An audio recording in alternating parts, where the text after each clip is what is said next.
나는 전능하신 아버지 하나님 천지의 창조주를 믿습니다. 나는 그의 유일하신 아들 우리 주 예수 그리스도를 믿습니다. 그는 성령으로 잉태되어 동정녀 마리아에게서 나시고 본디오 빌라도에게 고난을 받아 십자가에 못 박혀 죽으시고 장사된 지 사흘 만에 죽은 자 가운데서 다시 살아나셨으며 하늘에 오르시어 전능하신 아버지 하나님 우편에 앉아 계시다가 거기로부터 살아있는 자와 죽은 자를 심판하러 오십니다. 나는 성령을 믿으며 거룩한 공교회와 성도의 교제와 죄를 용서받는 것과 몸의 부활과 영생을 믿습니다.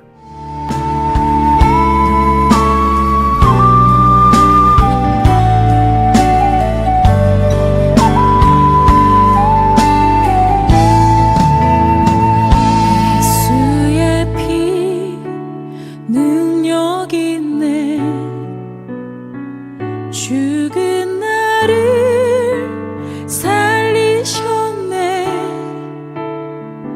태초부터 나를 향한 아버지의 사랑, 십자가 나를 위한 희생이 죽음에서 나를 건지셨네.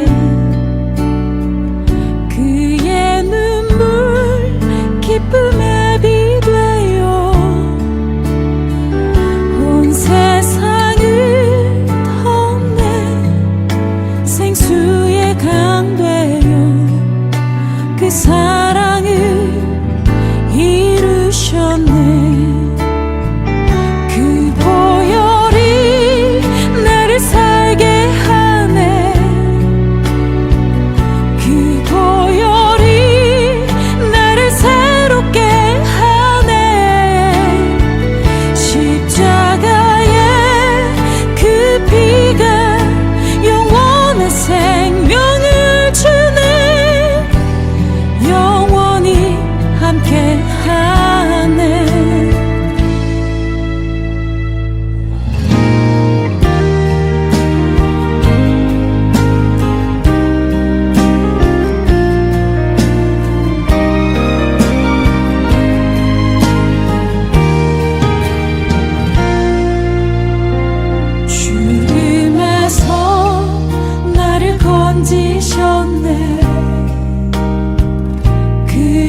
세상 앓도록 영원히 노래하네.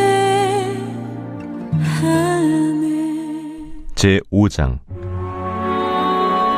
내 아들아, 내 지혜에 주의하며 내 명철에 내 귀를 기울여서 근신을 지키며 내 입술로 지식을 지키도록 하라. 대저 음녀의 입술은 꿀을 떨어뜨리며 그의 입은 기름보다 미끄러우나 나중은 쑥같이 쓰고 두 날 가진 칼같이 날카로우며 그의 발은 사지로 내려가며 그의 걸음은 수월로 나아가나니 그는 생명의 평탄한 길을 찾지 못하며 자기 길이 든든하지 못하여도 그것을 깨닫지 못하느니라. 그런즉 아들들아, 나에게 들으며 내 입의 말을 버리지 말고 내 길을 그에게서 멀리하라. 그의 집 문에도 가까이 가지 말라. 두렵건대 내 존영이 남에게 잃어버리게 되며 내 수완이 잔인한 자에게 빼앗기게 될까 하노라. 두렵건대 타인이 내 재물로 충족하게 되며 내 수고한 것이 외인의 집에 있게 될까 하노라. 두렵건대 마지막에 이르러 내 몸, 내 육체가 쇠약할 때에 내가 한탄하여 말하기를 내가 어찌하여 훈계를 싫어하며 내 마음이 꾸지람을 가벼이 여기고 내 선생의 목소리를 청종하지 아니하며 나를 가르치는 이에게 귀를 기울이지 아니하였던고. 많은 무리들이 모인 중에서 큰 악에 빠지게 되었노라 하게 될까 염려하노라. 이는 가치관의 혼란을 겪을 때입니다. 그때 가장 혼란스러운 것 중에 하나는 강자의 개념일 수도 있습니다. 청소년들의 눈에 강자 누구일까요? 힘을 가진 자들입니다. 돈과 권력을 가진 것, 그것이 진정 강자일까요? 이 세상에 살아가면서 돈, 권력, 명예 너무도 중요합니다. 이것은 큰 힘을 갖고 있다는 것 우리는 알고 있습니다. 배추에 소금을 뿌리고 물에 담가두면 어느새 축 늘어지게 되지요. 인생의 길을 가는 가운데 고난의 소금이 뿌려졌을 때 축 늘어지는 것, 그것은 참 강자가 아닐 것입니다. 진짜 강자는 누구일까요? 돈이 있으면 감사하며 나눌 수 있다는 것, 그 풍요로운 마음, 강자이겠지요. 또한 돈이 없어도 꿈과 비전과 감사와 자부심을 잃지 않는 자, 바로 이 사람이 진정한 강자일 것입니다. 예수 그리스도, 그분은 이 땅에 오셔서 가난한 자, 소외된 자, 병든 자, 그들에게 위로와 격려를 주셨고 그들을 진정 강자가 되게 하셨습니다. 엠마오로 가는 두 제자 어땠습니까? 인생의 고난, 그리고 고난 가운데 뿌려진 소금으로 인하여서 그들의 어깨는 축 처지고 말았습니다. 그러나 예수 그리스도, 부활하신 주님을 만난 후에 그들은 두려웠던 예루살렘으로 다시 갈 수 있지 않았습니까? 꿈과 비전과 소망을 허락하신 분, 그분이 우리가 믿고 따르고 순종하기 원하는 예수 그리스도이십니다. 강자가 되는 것 중에 하나, 바로 키, 외모. 세상에 살아가면서 우리의 외모 중요하지 않습니까? 그러나 진정한 강자는 키도, 외모도, 돈도 아니라는 것이지요. 우리의 내면 가운데 있는 책임감, 성실, 그 아름다운 것들이 드러날 때가 있습니다. 키가 작은 사람은 그 작은 키가 컴플렉스가 되기도 하겠지요. 진정한 강자는 책임감과 성실을 가지고 상대를 존중하며 배려하는 것입니다. 우리의 믿음의 눈이 바로 설 때 상대를 존중하고 배려하는 것이 참 강한 자라는 것을 알게 됩니다. 바로 그 사람이 이성의 마음을 얻을 수 있는 진짜 강자가 되는 것이지요. 참된 매너, 신실한 믿음에서 나오는 줄로 믿습니다. 복을 지키기 위해서 어떻게 해야 합니까? 14절에 보면 잘못된 길에 들어선 사람이 큰 악에 빠지게 되었다고 한탄하는 말씀이 나오게 됩니다. 큰 악에 빠지지 않기 위해서 지켜야 될 것, 그것은 무엇일까요? 바로 귀입니다. 본문 1절입니다. 내 아들아, 내 지혜에 주의하며 내 명철에 내 귀를 기울여서. 잠언 기자는 내 지혜에 주의하고 내 명철에 귀를 기울이라고 했습니다. 최고의 지혜와 명철은 하나님의 말씀에 귀를 기울이는 것이겠지요. 내 지혜와 명철이 아니라는 말씀입니다. 살다 보면 내 지혜, 내 명철로 인해서 잘못된 길을 가는 경우 우리는 경험했습니다.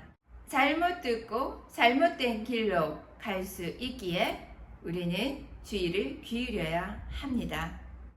사람의 귀는 잘못 들을 때가 있지요. 그래서 더욱더 귀를 쫑긋 세우고 마음의 문을 활짝 열고 지혜와 명철로 우리를 이끄시기 원하시는 하나님의 말씀을 주의하여 들어야 하겠다는 것입니다. 그런데 참 이상하지요? 사기당한 사람들을 보면 잘못된 말을 하는데도 불구하고 잘못된 귀 때문에 사기를 당하는 경우가 많다고 합니다. 잘못된 말을 듣고 또한 교회를 떠나기도 한다는 것이지요. 그래서 우리는 우리의 귀가 잘못 들을 수 있다는 것을 명심하고 지혜의 말씀, 명철의 말씀을 잘 듣기를 간절히 원합니다.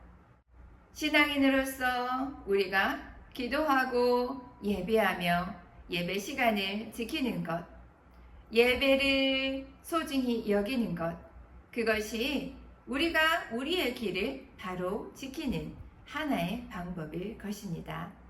에덴 동산에서 뱀은 선악과를 먹어도 결코 죽지 않는다고 하였지요. 그 잘못된 말을 귀로 듣고 그 말이 맞다고 생각했습니다. 그래서 아담과 하와는 결국 타락에 빠지고 말았지요. 아담과 하와는 결국 타락의 길로 가게 되었습니다. 미혹된 후에 후회하는 일 없이 귀를 잘 지켜야 할 것입니다. 우리의 보는 것, 우리의 듣는 것, 우리의 말하는 것, 우리는 지켜야 합니다. 그런 의미에서 보면 대화 상대를 누구로 삼는가 참으로 중요한 말씀이지요. 세상에는 나를 유혹하는 유혹의 말들이 참 많다는 것을 명심해야 될 것입니다. 본문 2절입니다. 근신을 지키며 내 입술로 지식을 지키도록 하라. 근신을 지키라는 말, 그것은 사려 깊게 행동하라는 뜻이겠지요. 무엇을 사려 깊게 행동해야 합니까? 바로 입술을 잘 지키는 것입니다. 잠언 기자가 내 입술로 지식을 지키라고 한 것은 입술을 잘 지키지 못하면 많은 지식이 헛되다는 암시가 되겠지요. 입술을 잘못 놀려서 망한 인생이 한둘이 아닙니다. 지혜와 명철의 말씀을 허락하신 하나님, 그분은 우리의 보는 것, 눈과 우리의 듣는 것, 귀, 우리의 말하는 것, 입을 지키라고 우리에게 권면하고 있습니다.